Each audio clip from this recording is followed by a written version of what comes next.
तो सन्मान निधी त्या माता भगिनींच्या अकाउंटला डायरेक्ट डीबीटी हा करायचा आहे। माझे आपल्या माध्यमातून राज्यातील सर्व माता भगिनींना मला आश्वासित करायचे की याला लागणारी संपूर्ण तरतूद ही राज्य सरकारने केलेली आहे।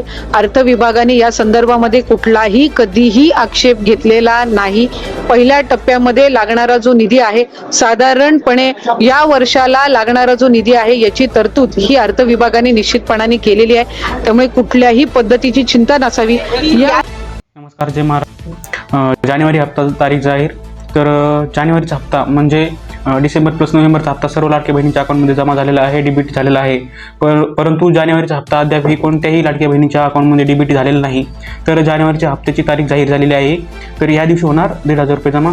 तर सर्व लाडक्या बहिणींनी व्हिडिओ शेवटपर्यंत बघायचा आहे। तर आपण जाणून घेऊया कोणती तारीख डिक्लेअर झालेली आहे, म्हणजे ज्या दिवशी लाडक्या बहिणीच्या अकाउंटमध्ये 1,500 रुपये म्हणजे 19वा हप्ता डीबीटी होणार आहे।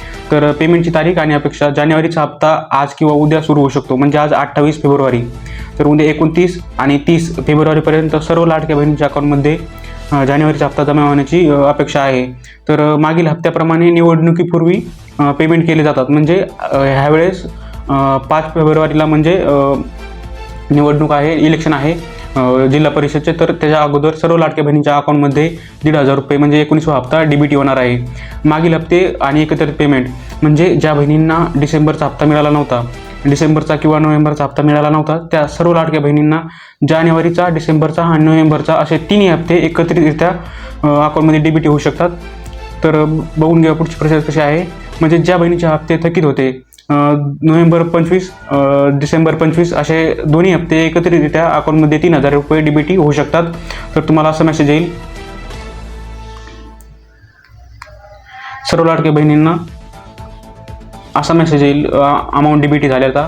तर ज्या बहिणींना अमाऊंट भेटला नाही, म्हणजे नोव्हेंबरचा किंवा डिसेंबरचा हप्ता जमा झालेला नाही, त्या बहिणींनी ई-केवायसी त्वरित पूर्ण करायची आहे। तर लाडक्या बहिणींना मुदतवाढ भेटलेली आहे। ई-केवायसीसाठी सर्व लाडक्या बहिणींना मुदतवाढ भेटलेली आहे। ही जी गव्हर्नमेंटची वेबसाईट आहे लाडकी बहीण .महाराष्ट्र.gov.in ह्या वेबसाईटवर जाऊन सर्व लाडक्या बहिणींना आपली ई-केवायसी चेक करायची आहे। तर ई-केवायसी स्थगित असली तर त्या लाडक्या बहिणींना अमाऊंट डीबीटी होणार नाही। तर असा मेसेज येणार आहे तुमच्या अकाउंटमध्ये, तुम्ही आजच जाऊन अकाउंट चेक करायचे आहे। तर एवढंच होतं या व्हिडिओमध्ये। धन्यवाद। जर तुम्हाला हप्ता भेटला नसेल किंवा काही क्वेरी असेल तर तुम्ही व्हिडिओच्या कमेंट सेक्शनमध्ये विचारू शकता। धन्यवाद।